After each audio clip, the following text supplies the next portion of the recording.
Lately, I've been asking myself the same question, time and time again. Why am I here? What is the purpose of my life? And how should I live it? I have learned that answers follow questions, and that most questions can be answered by experts or scientists. But the question for my life? That is a question science cannot answer for me. I won't find meaning in atoms, chemical processes, or mathematical explanations for life itself. Although bright minds have ventured out into the world to understand it through analysis, I find that answers requiring years of academic study to be utterly unsatisfying.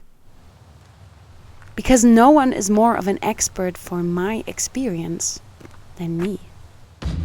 So I've turned to philosophy, religion, and spirituality for answers. Because after all, it is the desire to know more about ourselves and our lives that unites us. We all believe in something, whether it's the universe, science, randomness, or a higher power.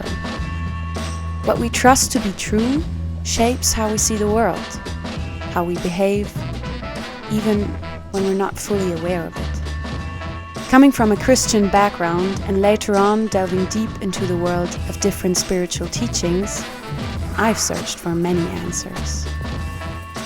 But with every answer I found, I got more and more confused. Silence is your essence. You are your body, not your mind. Everything is mind. You are not your thoughts. With your thoughts, you shape your reality. Pain is the greatest teacher. We must transcend suffering to find peace. The self is eternal and unchanging. What? I get lost in the sea of suggestions, always guided by what other people have said and learned, who were here long before me.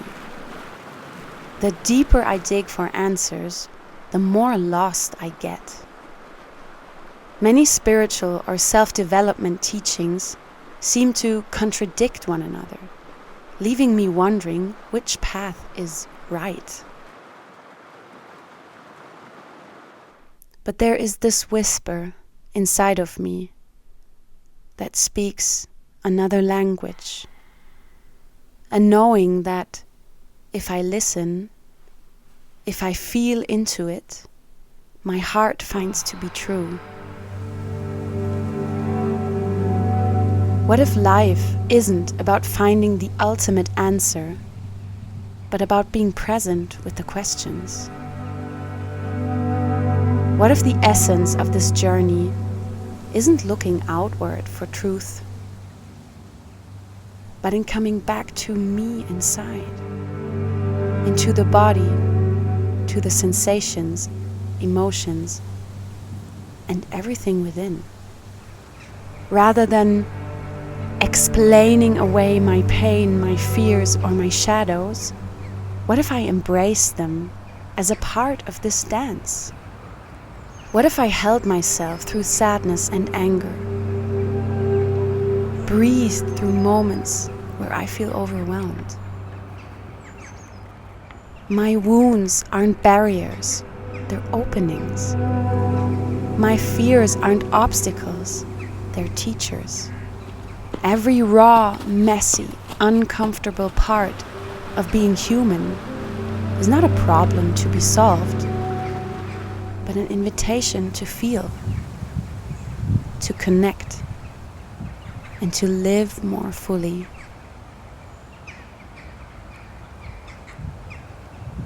Spirituality, I've realized, is not some lofty state of transcendence, but a deeply grounded way of being, of settling into this body, this life, with all its contradictions and beauty.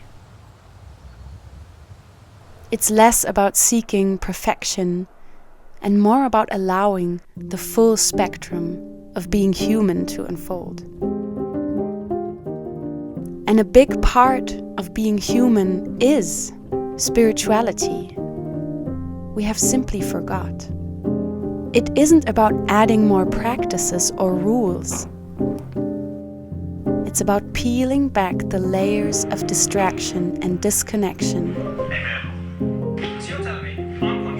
to simply be what I am.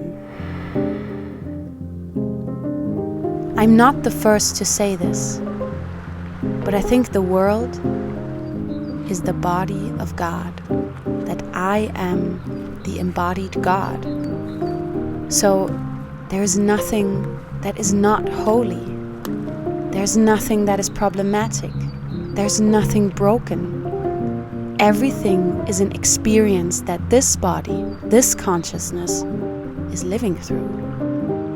And that includes everything, even the wars, death, lies, and abuse.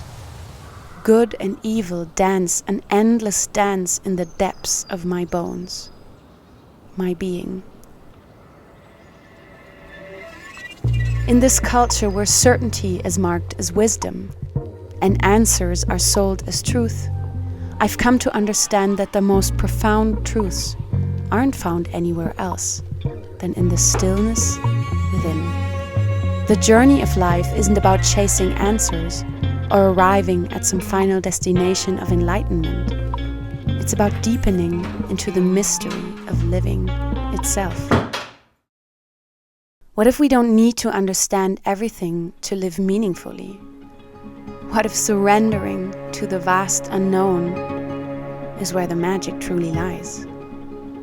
Not in controlling life, but in dancing with it. In its rhythm, its pauses, its crescendos, and its silence. There most definitely is not just one way, no right track. Find your own course, dearest friend, for it will be beautiful and messy and inspiring to others on the search for their own. Doubt and self-questioning are natural parts of the process, even when we're sharing our truest self. Don't be discouraged, and don't let others' uncertainty shake your own. Being on the right path may not always feel that way.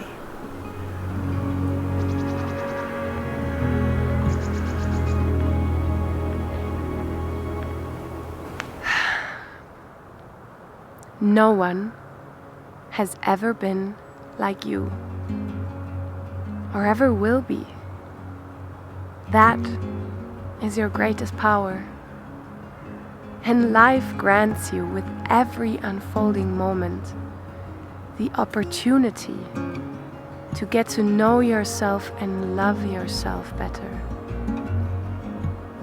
And maybe, just maybe, the questions you've been asking yourself will guide you to the answers you've been looking for. Can you hold these questions in your heart?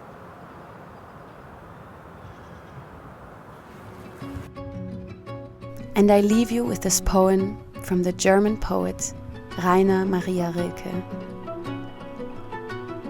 One should let things have their own silent, undisturbed development that comes deeply from within and cannot be forced or exhilarated by anything. All is bearing and then giving birth. Maturing as the tree that does not push its saps and stands trusting in the storms of spring without fear that after it perhaps a summer would not come. Yet it comes. However, it only comes to the patient ones, who are there as if eternity lies before them, so careless, quiet, and wide. One should be patient with the unresolved in the heart, and attempt to love the questions themselves, like closed rooms and like books that in a very foreign language have been written. What matters is to live everything. When one lives the questions, one will maybe, gradually, without noticing, on a very special day, live into the answer.